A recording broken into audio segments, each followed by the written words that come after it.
देखिए, आप लोगों को हम पढ़ाने चल रहे हैं डायरेक्ट एंड इनडायरेक्ट स्पीच के बारे में। दरअसल नरेशन में दो तरह की स्पीच होती हैं, एक होता है डायरेक्ट स्पीच और एक होता है इनडायरेक्ट स्पीच। तो डायरेक्ट स्पीच किसे कहते हैं और इनडायरेक्ट स्पीच किसे कहते हैं, और डायरेक्ट स्पीच से इनडायरेक्ट स्पीच में चेंज कैसे करते हैं, वही हम आपको पढ़ाने चल रहे हैं। इसमें एक चीज़ ये ध्यान दीजिएगा कि सबसे पहले हम पहचान लें कि डायरेक्ट स्पीच और इनडायरेक्ट स्पीच क्या होता है। जैसे डायरेक्ट स्पीच के बारे में जानना है तो किसी भी व्यक्ति के द्वारा कही गई बात को ज्यों का त्यों इन्वर्टेड कॉमा में लिख देना डायरेक्ट स्पीच कहलाता है। यानी जब आपको इन्वर्टेड कॉमा के अंदर किसी के द्वारा कही गई बात लिखी दिखाई दे तो समझ लीजिएगा वो क्या है, वो डायरेक्ट स्पीच होता है। ये हमेशा याद रखिएगा, वो क्या होता है, वो डायरेक्ट स्पीच होता है जहाँ पे किसी द्वारा कही गई बात ज्यों का त्यों इन्वर्टेड कॉमा में लिखी है। जैसे लिखा हुआ है Mohan said to his brother, inverted comma. देखो इन्वर्टेड कॉमा इंपॉर्टेंट है, इन्वर्टेड कॉमा लगा है, इसका मतलब ये डायरेक्ट स्पीच है। Mohan said to his brother, Mohan ने अपने भाई से कहा मैं तुम्हारी मदद करूंगा, ये डायरेक्ट स्पीच है। इसी प्रकार से अगर हम देखें तो एक और एग्जाम्पल लिखा हुआ है, लिखा है कि Sita said to me, Sita ने मुझसे कहा, you have given me your pen, तुमने मुझे अपनी पेन दी है। हाँ, एक बात यहाँ पर ये ध्यान दीजिएगा कि डायरेक्ट स्पीच कभी काल्पनिक मत मानिएगा। ये मत सोचिएगा कि ये काल्पनिक है तो आप इसको सॉल्व नहीं कर पाएंगे। हमेशा ये मान के चलिएगा कि ये वास्तविक है, यानी कि जो इसमें लिखा है वो असलियत में ऐसा है। जैसे कि यहाँ पर लिखा हुआ है कि सीता सेड टू मी, तो इसको मानिएगा कि सीता ने मुझसे कहा, अपने जब मी लिखा है तो मुझसे, यानी अपने आप से मानिएगा सीता ने मुझसे कहा कि तुमने मुझे अपनी पेन दी है। तो इसमें जो लिखा होगा, जैसा लिखा होगा उसको वैसा ही माना जाता है। ये बात सब लोग ध्यान दिए रहिएगा। डायरेक्ट स्पीच के अगर आपको और उदाहरण देखने हैं तो ये देखिएगा, जितने यहाँ पे शब्द लिखे हुए हैं ये सब के सब वाक्य क्या हैं, डायरेक्ट स्पीच हैं। देखिए सब इन्वर्टेड कॉमा के अंदर हैं। Ram said to me go there, ये डायरेक्ट स्पीच है, राम ने मुझसे कहा वहाँ जाओ। The doctor told me, doctor ने मुझे बताया, टेक मेडिसिन इन टाइम, दवाइयाँ समय से लो। Gopal said to him let us go to market, Gopal ने उससे कहा चलो बाजार चलें। He said to me why do you beat my brother daily, उसने मुझसे कहा तुम रोज मेरे भाई को क्यों पीटते हो। ये जो कुछ भी लिखा हुआ है ये सब का सब डायरेक्ट स्पीच है, ये सारे सेंटेंस डायरेक्ट स्पीच हैं। तो यानी डायरेक्ट स्पीच आप बेहतर ढंग से समझ चुके होंगे कि किसी व्यक्ति के द्वारा कही गई बात को इन्वर्टेड कॉमा में लिख देना डायरेक्ट स्पीच कहलाता है। अब हमें ये देखना है कि इनडायरेक्ट स्पीच क्या होता है। तो इनडायरेक्ट स्पीच के लिए देखिए वहां पर लिखा हुआ है, अगर आप ध्यान दें,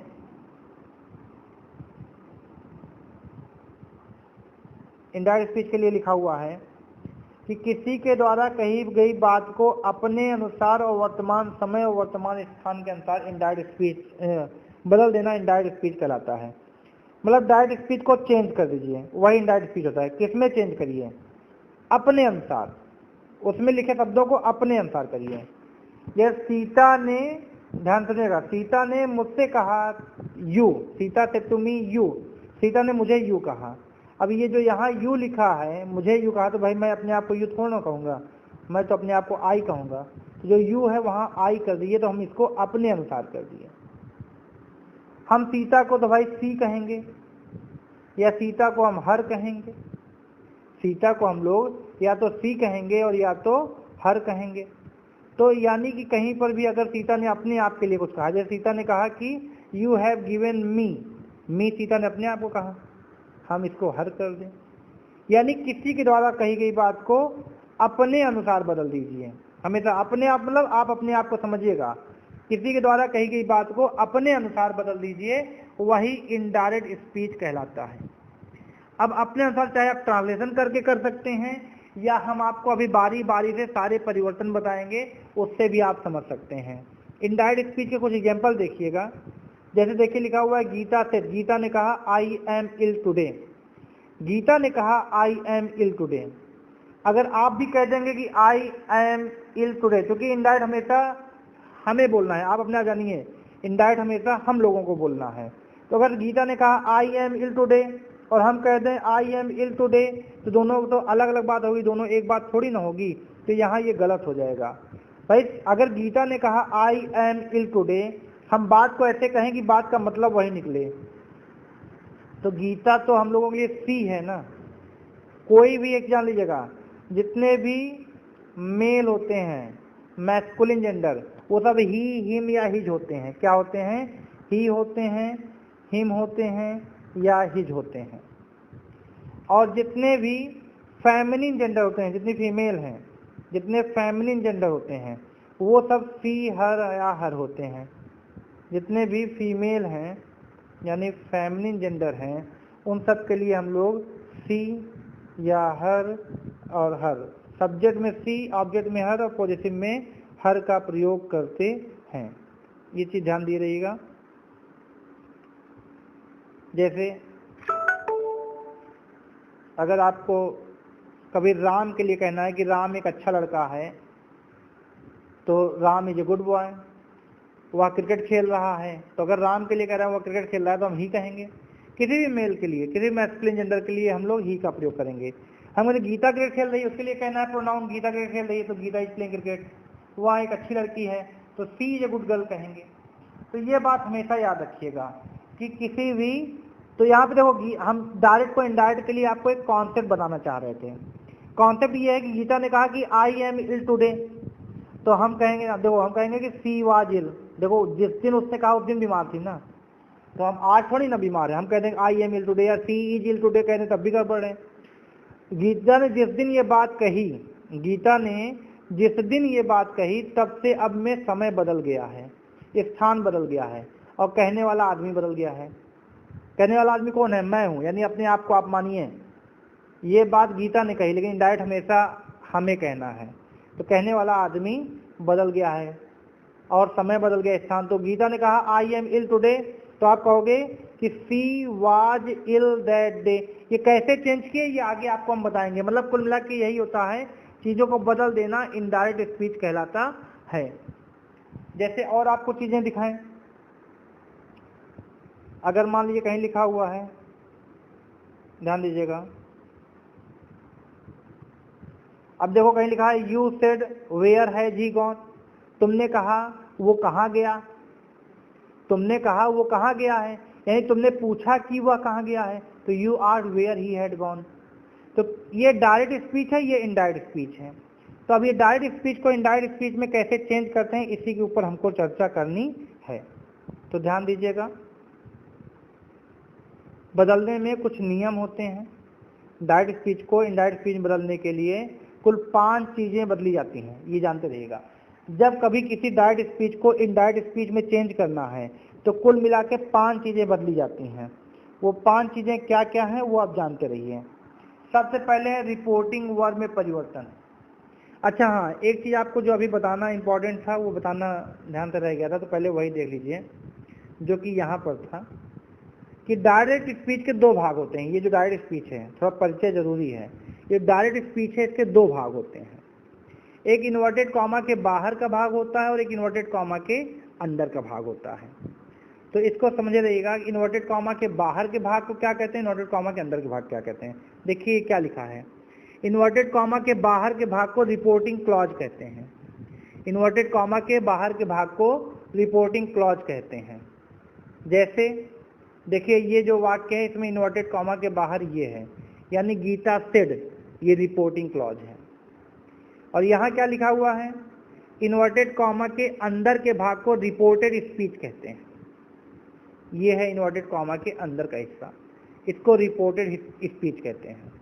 नाम से सब लोग परिचित रहिएगा। 2 चीज़ें हैं, एक है रिपोर्टिंग क्लॉज और एक है रिपोर्टेड स्पीच। इन्वर्टेड कॉमा के बाहर जो है वो रिपोर्टिंग क्लॉज और इन्वर्टेड कॉमा के अंदर जो है वो है रिपोर्टेड स्पीच।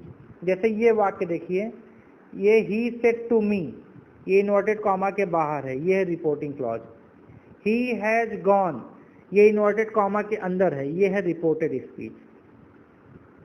एक चीज़ और जान लीजिए, ये जो रिपोर्टिंग क्लॉज है इसके सब्जेक्ट को स्पीकर कहते हैं, इसके सब्जेक्ट को स्पीकर कहते हैं, ये जानते रहिएगा, क्योंकि यही बोलने वाला व्यक्ति है, जो बोलने वाला व्यक्ति होता है वही स्पीकर होता है। और ये जो वर्ब होती है इसको रिपोर्टिंग वर्ब कहते हैं, इस वर्ब को रिपोर्टिंग वर्ब कहते हैं, इस वर्ब को रिपोर्टिंग वर्ब कहते हैं, ये बात जानते रहिएगा आप लोग। तो देखिए जैसे इस वाक्य में कोई पूछे स्पीकर क्या है तो आप बताओगे गीता स्पीकर है, रिपोर्टिंग वर्ब क्या है तो आप बताओगे सेड रिपोर्टिंग वर्ब है। और भी मान लीजिए किसी पेज में मान लीजिए यहाँ पे कोई वाक्य हो, जैसे यहाँ देखिए लिखा हुआ है Manoj said do not go there, कोई कह दे इसमें स्पीकर क्या है आप कहोगे मनोज है, वर्ब क्या है रिपोर्टिंग वर्ब कहोगे सेड, और मनोज सेड क्या है ये रिपोर्टिंग क्लॉज है, और डू नॉट गो देयर क्या है ये रिपोर्टेड स्पीच है। नाम से सबसे परिचित रहेगा, नाम से परिचय होना बहुत जरूरी होता है, इस चीज़ को जानते रहिएगा।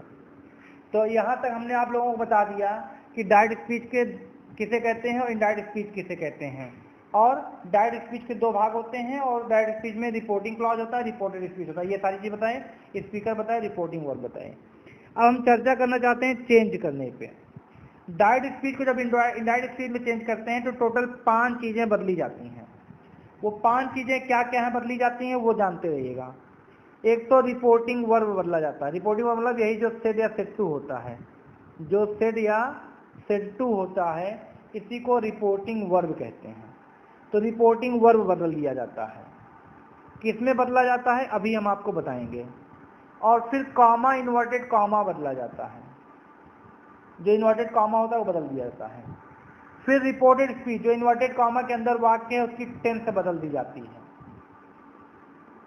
और उसके बाद रिपोर्टेड स्पीच के प्रोनाउन बदले जाते हैं, जो इन्वर्टेड कॉमा के अंदर वाक्य है उसका जो प्रोनाउन है वो बदला जाता है। और रिपोर्टेड स्पीच के जितने भी टाइम या प्लेस वाले एडवर्ब होते हैं वो बदले जाते हैं। कुल मिला के यही 5 चीज़ें बदली जाती हैं। यानी अगर आपके सामने कोई वाक्य है तो जरूरी नहीं कि सारे शब्द बदले जाएंगे। जैसे अगर हम कोई वाक्य आपके सामने लेकर आते हैं, जैसे मान लीजिए कि कोई वाक्य है my father said to me have you completed your work now. इसमें देखते हैं क्या बदला जाएगा क्या नहीं बदला जाएगा। इसमें एक तो सेड टू बदला जाएगा, ये इन्वर्टेड कॉमा बदला जाएगा, हैव जो है चूंकि हेल्पिंग वर्ब यानी टेंस है ये बदला जाएगा, यू प्रोनाउन है बदला जाएगा, कंप्लीटेड नहीं बदला जाएगा, योर बदला जाएगा और नाउ बदला जाएगा। यानी किसी भी वाक्य में सारी चीज़ें नहीं बदली जाती हैं, केवल जो 5 चीज़ें हैं वही बदली जाती हैं। उन 5 चीज़ों को कैसे चेंज करेंगे यही हम आपको बताने चल रहे हैं। तो ध्यान दीजिएगा, आपके सामने एक एक करके चीज़ें लिखी हुई हैं। सबसे पहली चीज़ हम आपके सामने लेकर आ रहे हैं।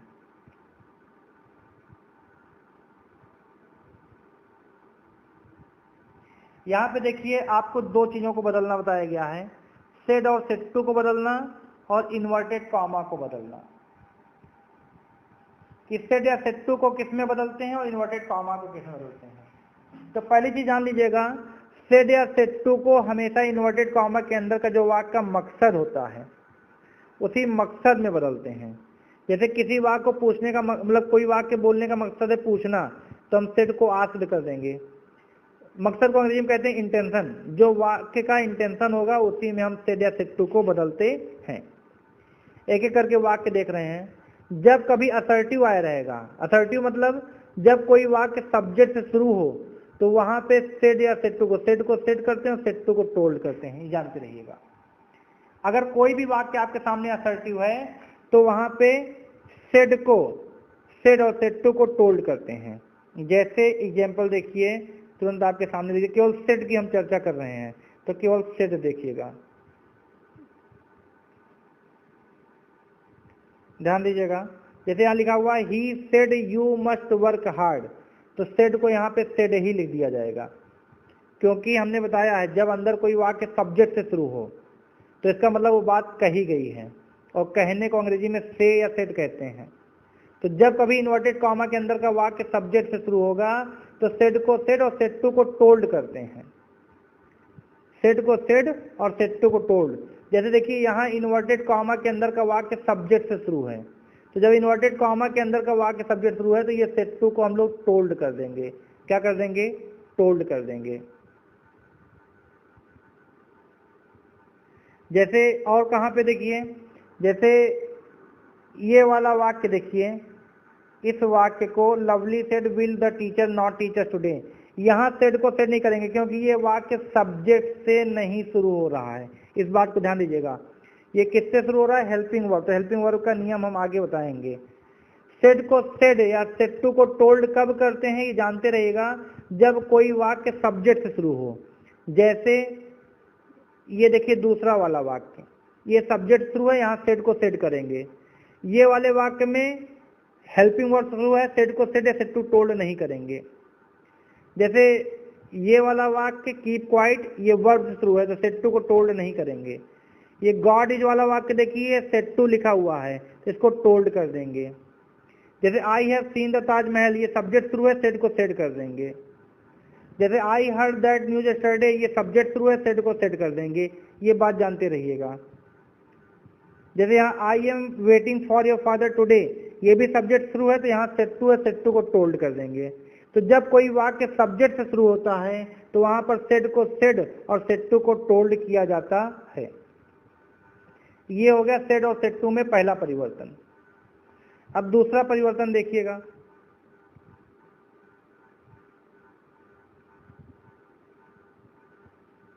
हाँ, अब दूसरी चीज देखिएगा, जब कभी इन्वर्टेड कॉमा के अंदर का वाक्य हेल्पिंग वर्ब या क्वेश्चन वर्ड शुरू हो, क्वेश्चन मार्क पे खत्म हो। जब कभी वाक्य हेल्पिंग वर्ड शुरू हो या क्वेश्चन वर्ड से शुरू हो और क्वेश्चन मार्क पर खत्म हो तो हमेशा जान लीजिएगा वो इंट्रोगेटिव वाक्य है। इंट्रोगेटिव वाक्य में का मतलब होता है पूछना। क्या होता है? पूछना। तो कोई वाक्य जब हेल्पिंग वर्ड से शुरू हो या क्वेश्चन वर्ड से तो हम सेड या सेड टू को आस्क्ड कर देंगे कि सब्जेक्ट ने यानी स्पीकर ने पूछा। जैसे देखिएगा, उदाहरण दे रहे हैं, ये वाला वाक्य देखिए, ये वाई यानी क्वेश्चन वर्ड शुरू है। Why are you not doing your work, तुम अपना काम क्यों नहीं कर रहे हो? इसका मतलब टीचर ने पूछा, छात्रों से टीचर ने पूछा।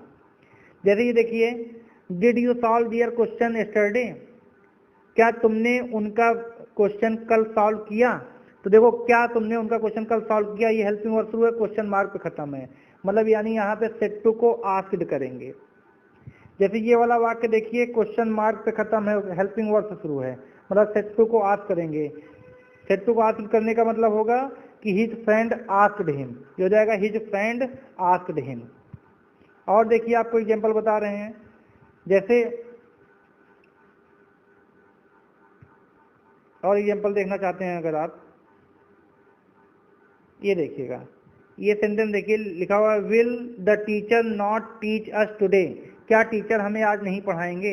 ये वाक्य आप ध्यान दीजिए तो क्वेश्चन मार्क पे खत्म है और हेल्पिंग वर्ड शुरू है। हिंदी पढ़ने तब भी समझिए, क्या टीचर हमें आज नहीं पढ़ाएंगे, इसका मतलब है कि जो सेड है इस सेड को आस्क्ड में बदला जाएगा।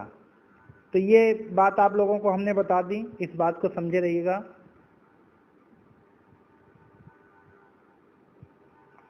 देखिएगा यहाँ पे हमने आपको जो बताया कि जब कभी भी हेल्पिंग वर्ड या क्वेश्चन वर्ड से कोई वाक्य शुरू होगा तो सेड या सेड टू को हम लोग आस्क्ड में बदल देते हैं। अगला देखिएगा, जब कभी इन्वर्टेड कॉमा के अंदर का वाक्य, क्योंकि इन्वर्टेड कॉमा का पहला शब्द हम लोग बार बार देख रहे हैं, जब इन्वर्टेड कॉमा के अंदर का पहला शब्द वर्ब की फर्स्ट फॉर्म से है, उसमें आदेश या सलाह होता है, तो सेड को ऑर्डर्ड या एडवाइज कर देंगे।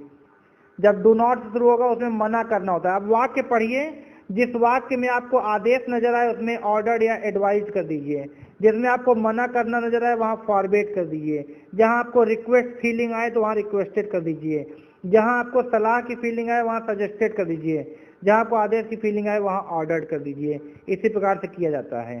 जैसे अगर हम कोई वाक्य अभी दें, एक मिनट, आपके सामने कुछ वाक्य हम अभी लेकर आ रहे हैं, उस वाक्य में आपको जो फीलिंग आएगी, ऑर्डर्ड, एडवाइज्ड, जहां मना करना रहे, डू नॉट रहेगा उसमें भी आपको ऑर्डर की फीलिंग आएगी, लेकिन ऑर्डर नहीं उसे फॉरवर्ड करेंगे। इस बात को जानते रहिएगा। वाक्य आपके सामने हम लेकर आ रहे हैं, ध्यान दीजिएगा। जैसे देखिए, ये लिखा हुआ है गो देयर, वहां जाओ, इसमें आदेश की फीलिंग आ रही है, मतलब हम कर देंगे राम ऑर्डर्ड मी, क्या हो जाएगा, राम ऑर्डर्ड मी। जैसे कह रहा है टेक मेडिसिन इन टाइम, दवा समय से खाओ, इसमें सलाह की फीलिंग आ रही है, तो टोल्ड को हम कर देंगे एडवाइज, टोल्ड को क्या कर देंगे एडवाइज कर देंगे। जैसे यहाँ please give me more money, यहाँ रिक्वेस्ट की फीलिंग आ रही है, तो सेड को हम रिक्वेस्टेड कर देंगे, आई रिक्वेस्टेड माई फादर। जैसे अगला कोई वाक्य देखिए, do not make a noise, शोर मत मचाओ, यहाँ मना करना की फीलिंग आ रही है, तो सेड टू को हम लोग फॉरबेड कर देंगे, सेड टू को क्या कर देंगे, फॉरबेड कर देंगे। अभी केवल हम सेड और सेड टू को बदलना आपको बता रहे हैं कि सेड या सेड टू को किस में बदला जाता है।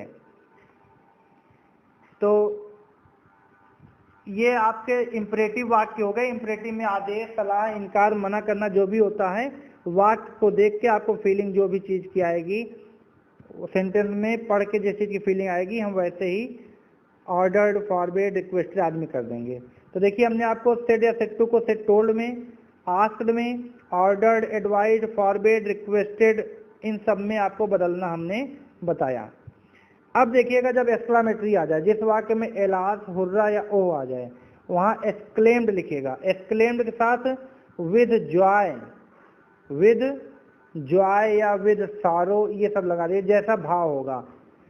बहुत प्रसन्न होकर एक्सक्लेम किए विद जॉय, दुखी होकर एक्सक्लेम किए विद सारो, इन सब चीज़ों का प्रयोग किया जाता है। जब वाक्य एलास या हुर्रा या ओह से शुरू होता है तब की हम बात कर रहे हैं। इसी क्रम में और भी कुछ शब्द हैं, जैसे ब्रेवो, जब कभी ब्रेवो से कोई वाक्य, शाबाश, ब्रेवो माने होता है शाबाश, तो ये प्रशंसा होती है, प्रशंसा करने अप्लाउडेड, जहाँ ब्रेवो आएगा वहाँ सेड या सेड टू को अप्लाउडेड कर देंगे, एक ये होता है। एक और वाक्य है जो हाउ या व्हाट ए से शुरू होता है लेकिन इंट्रोगेटिव मार्क नहीं, एक्सक्लामेशन मार्क पे खत्म हो। जब हाउ या व्हाट ए से कोई शुरू होता है, एक्सक्लामेशन मार्क खत्म होता है, वहाँ सेड या सेड टू को एक्सक्लेम्ड कर देते हैं। तो एक्सक्लामेटरी वाला एग्जाम्पल देख लिया जाए, देखते हैं अगर कोई आया हो इसमें तो।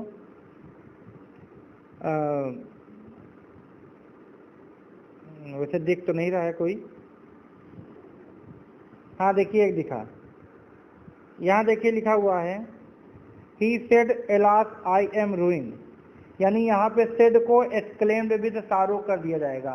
सेड को क्या किया जाएगा, एक्सक्लेम्ड विद सारो, चूंकि दुख से कह रहे हैं। तो ये बात ध्यान दिए रहिएगा कि किसी भी सेंटेंस में अगर एक्सक्लामेटरी आएगा तो जो भाव बनेगा उसी के हिसाब से उसको चेंज किया जाता है। जैसे और देखा जाए और कोई अगर वाक्य हो इस तरह से, इस पेज में और कोई वाक्य नहीं है, दरअसल जो पेज हम लगाए हुए थे कि उतने पेज में हम देख सकते हैं। चलिए इस वाले पेज में देख लिया जाए कि कोई एक्सक्लामेटरी वाक्य आया हो। देखिए जो हाउ या वाट वाले वाक्य होंगे वो सब एक्सक्लामेटरी नहीं होंगे, जो एक्सक्लामेशन मार्क पे खत्म होगा वही एक्सक्लामेटरी मार्क होगा, एक्सक्लामेटरी सेंटेंस होगा, इस बात को जानते रहिएगा। चलिए फिलहाल जो हमने आपको बता दिया है वो शब्द जानते रहिएगा कि जिन जिन चीज़ों में होता है। अभी इन सब का पेज आपको हम भेज देंगे। अब आगे देखते हैं, एक मिनट, आगे देखते हैं क्या बताया गया है। इन्वर्टेड कॉमा भी चेंज करना साथ में बताया गया है। तो इन्वर्टेड कॉमा के लिए जानते रहिए कि जो इन्वर्टेड कॉमा होता है, इस इन्वर्टेड कॉमा को हमेशा चार चीज़ों में हम लोग चेंज कर सकते हैं, दैट या इफ या कोई क्वेश्चन वर्ड और या कोई टू। इन्वर्टेड कॉमा को ये चार चीज़ में बदलते हैं। तो ये चार चीज़ें जान लीजिए कब कब चेंज करते हैं, आसानी से आपको समझ में आ जाएगा। मान लो कोई, देखो मीनिंग के आधार पे है, क्योंकि इन्वर्टेड कॉमा का मतलब होता है की, इन्वर्टेड कॉमा हटाते हैं तो हम लोग की लगा देते हैं। अब की के साथ क्या आ जाएगा, तो की क्या नहीं, इफ हो जाता है। क्योंकि जो इफ होता है वो इफ का मीनिंग होता है कि क्या, इफ का मीनिंग होता है कि क्या, ये बात जानते रहिएगा आप लोग। तो इन्वर्टेड कॉमा को हम लोग हमेशा जो है की में ही बदलते हैं, इन्वर्टेड कॉमा को हम लोग की में बदलते हैं। लेकिन जब कभी इंट्रोगेटिव आ जाता है तो की क्या हो जाता है, तो इफ हो जाता है, और की के साथ क्वेश्चन वर्ड आ जाए तो वो क्वेश्चन वर्ड लग जाता है। वरना हमेशा इन्वर्टेड कॉमा को दैट में करेंगे। इंपरेटिव में इन्वर्टेड कॉमा को टू कर देते हैं, क्योंकि इंपरेटिव में वर्ब की फर्स्ट फॉर्म आ जाती है। तो वर्ब की फर्स्ट फॉर्म जान लीजिएगा, वर्ब की फर्स्ट फॉर्म के पहले कभी भी की नहीं लगता, यानी दैट इफ या क्वेश्चन वर्ड नहीं लगता, टू लगता है। तो ये जानते रहिएगा कि जब कभी कोई वाक्य में, जैसे आपको डिटेल में हम बता दें कि जैसे कोई असर्टिव सेंटेंस रहेगा, असर्टिव सेंटेंस रहेगा तो इन्वर्टेड कॉमा को दैट करेंगे, इंट्रोगेटिव है तो इनका कॉमा को इफ करेंगे, क्वेश्चन वर्ड है तो क्वेश्चन वर्ड कर देंगे, इंपरेटिव है तो टू करेंगे। ये सब आपको पेज में हम भेज देंगे, उसमें आपको आसानी से पता चल जाएगा। बाकी आप स्क्रीनशॉट ले लेंगे तब भी आपको समझ में आ जाएगा कि कब कौन से सेंटेंस होने पर इन्वर्टेड कॉमा को किस में चेंज किया था। मीनिंग की होती है, इंपरेटिव में टू होता है। लेकिन एक बहुत इंपॉर्टेंट बात है जो अगले पेज में हम आपको बताएंगे। देखिए, ये आपका पूरा का पूरा थॉट चेंज कर देगा। वो क्या है? दैट इफ या क्वेश्चन वर्ड। अगर आप इन्वर्टेड कॉमा हटा के दैट लगाए हैं या इफ लगाए हैं या क्वेश्चन वर्ड लगाए हैं तो हमेशा याद रखिएगा इनके बाद सब्जेक्ट का प्रयोग किया जाता है, इनके बाद सब्जेक्ट का प्रयोग किया जाता है, ये बात जानते रहिएगा। और अगर आप इन्वर्टेड कॉमा हटा के टू लगाए हैं तो टू के बाद वर्ब की फर्स्ट फॉर्म लगेगा। इस बात को खूब डिटेल में समझिए हम क्या कह रहे हैं, एकदम फिक्स है क्योंकि इसमें कोई परिवर्तन नहीं है। मतलब आप किसी वाक्य में इन्वर्टेड कॉमा हटाए और आप लिख दिए दैट, तो दैट के बाद क्या लिखा जाएगा एकदम फिक्स जानिएगा, सब्जेक्ट लिखा जाएगा। क्या लिखा जाएगा? सब्जेक्ट लिखा जाएगा। अगर आपने लिखा इफ के बाद क्या लिखा जाएगा? सब्जेक्ट लिखा जाएगा। अगर आपने इन्वर्टेड कॉमा हटाया, लिखा कोई क्वेश्चन वर्ड उसके स्थान पे, इसके बाद क्या लिखा जाएगा? सब्जेक्ट लिखा जाएगा। इस बात को अच्छे से आप लोग समझे रहिएगा। और देखिए कुछ चीजें आपको बताना चाह रहे हैं। ये तो दैट इफ या क्वेश्चन वर्ड, टू के बाद क्या लगता है आपको बताया? वर्ब की फर्स्ट फॉर्म। यानी इन्वर्टेड कॉमा हटाए, इंपरेटिव में टू लगाए तो आप बिल्कुल मजबूर हैं कि टू के बाद आपको वर्ब की फर्स्ट फॉर्म का ही प्रयोग करना है। इस बात को आप लोग अच्छे से समझे रहिएगा। जैसे कुछ एग्जांपल भी देख लीजिए। अभी हम पूरा चेंज नहीं बताएंगे, अभी केवल फिर और से तो इन्वर्टेड कॉमा दो चीज चेंज करना बताए हैं, तो दो ही चीज चेंज हम दिखाएंगे। चलिए ध्यान देते हैं। जैसे आपके सामने अगर कोई वाक्य है, कोई भी वाक्य देखते हैं, जैसे यही वाक्य है, he said alas I am ruined, उसने कहा अरे मैं बर्बाद हो गया। तो ही को तो ही लिखेंगे और सेड को कर देंगे एक्सक्लेम्ड विद सारो। इन्वर्टेड कॉमा क्या करेंगे? तो आपको बताया कि इन्वर्टेड कॉमा को हम लोग दैट में बदलते हैं, की। उसने दुख से कहा की। लेकिन जब इन्वर्टेड कॉमा को हम दैट करेंगे तो दैट के बाद हम लोग तुरंत जो है बाकी एलास को फिर नहीं लिखेंगे, उसके बाद सब्जेक्ट लिखा जाता है। सब्जेक्ट हो जाएगा ही, आई ही में चेंज होगा। कैसे चेंज होगा आगे आपको हम बताएंगे। इसी प्रकार से और देखिए कुछ एग्जांपल आपको बता रहे हैं। जैसे यहाँ पे देखिए माई फादर, ये हो जाएगा आस्क्ड मी, मेरे पिताजी ने मुझसे पूछा। भाई मेरे पिताजी ने कहा क्या तुमने अपना होमवर्क कर लिया है? तो मेरे पिताजी ने मुझसे पूछा कि क्या हो जाएगा, क्योंकि क्या से शुरू हो रहा है तो की क्या करेंगे? इफ। यानी यहाँ इन्वर्टेड कॉमा के स्थान पे इफ लग जाएगा। मेरे पिताजी ने मुझसे पूछा, my father asked me if, और इफ के बाद क्या लगेगा? सब्जेक्ट लगेगा, तो यू का हो जाएगा आई। तो my father asked me if I, if के बाद आई का प्रयोग होगा, ये यू आई चेंज होगा। कैसे चेंज होगा आगे आपको हम बताएंगे। लेकिन जो हम मेन बात बताना चाह रहे हैं कि जिस भी किसी सेंटेंस में आप इन्वर्टेड कॉमा, इस इन्वर्टेड कॉमा हटा के दैट लिखिए, इफ लिखिए या क्वेश्चन वर्ड लिख दीजिए, उसके बाद सब्जेक्ट का प्रयोग करेंगे। इस बात को भूलिएगा नहीं। और अगर कभी आप इन्वर्टेड कॉमा को हटा के टू किए हैं तो टू के बाद आपको वर्ब की फर्स्ट फॉर्म का प्रयोग करना है। जैसे कुछ एग्जांपल हम वैसे भी लिखे हुए हैं, उनको आपको दिखा देते हैं। एक सेंटेंस देखिएगा,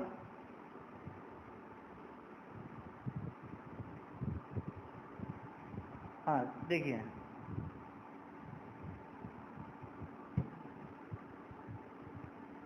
जैसे यहाँ पर लिखा हुआ है मनोज सेड, मनोज ने कहा डू नॉट गो देयर, वहां मत जाओ। मनोज ने कहा वहां मत जाओ, यानी सेड को हम किसमें कर देंगे? अब ऐसा तो नहीं कि सेड को हम आस्क्ड कर देंगे, क्योंकि पूछा तो है नहीं। और ऐसा भी नहीं है कि हम इसको जो है टोल्ड कर दें, क्योंकि कोई बात बता थोड़ी ना रहे हैं। इस सेंटेंस से फीलिंग आनी चाहिए, और इस सेंटेंस से हमको मना करने की फीलिंग आ रही है। तो जो फीलिंग है वही लिखा। नियम के पीछे मत भागिएगा। Rule is nothing in narration, rule is nothing, rule कुछ नहीं है, फीलिंग। ये ध्यान दीजिएगा आपके फील में क्या आता है, जो आप महसूस करते हैं वही लिखिएगा। हमने ये सेंटेंस सुना डू नॉट गो देयर, वहां मत जाओ, हमको इसमें मना करना की फीलिंग आई, तो हमने कर दिया Manoj forbade inverted comma two, क्योंकि इंपरेटिव है। तो टू के बाद अब ये डू नॉट वगैरह नहीं लिखा जाएगा, फिक्स है, टू के बाद फर्स्ट फॉर्म लगता है। तो Manoj forbade to go there, ये हो जाएगा Manoj forbade to go there. ऐसे देखिएगा। इसी प्रकार से एक और आप देख लीजिए,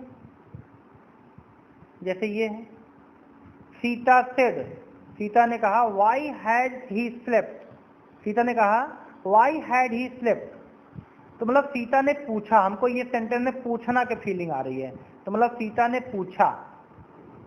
और इन्वर्टेड कॉमा की जगह पे हमने बताया जब ये कभी डबल इंट्रोगेटिव होता है तो वही क्वेश्चन वर्ड लिख देते हैं इन्वर्टेड कॉमा के स्थान पे। तो सीता ने पूछा की, हाँ इसको हिंदी में की पढ़ते हैं। अब वाई के बाद हमने बताया है टू के बाद वर्ब की फर्स्ट फॉर्म लगता है, ये जानते रहिएगा, टू के बाद वर्ब की फर्स्ट फॉर्म लगता है, लेकिन दैट के बाद इफ के बाद क्वेश्चन वर्ड बाद सब्जेक्ट लगता है। तो क्वेश्चन वर्ड लिखने के बाद सब्जेक्ट लगेगा, ये नहीं वाई के बाद हैड लिख दीजिए, मत करिए, वाई ही हैड स्लेप्ट, ये सही हो जाएगा। उम्मीद है इतनी बातें आपको समझ में आ गई होंगी। इसके आगे की बात हम अगले वीडियो में बताएंगे, ये बात यहीं हम खत्म कर रहे हैं।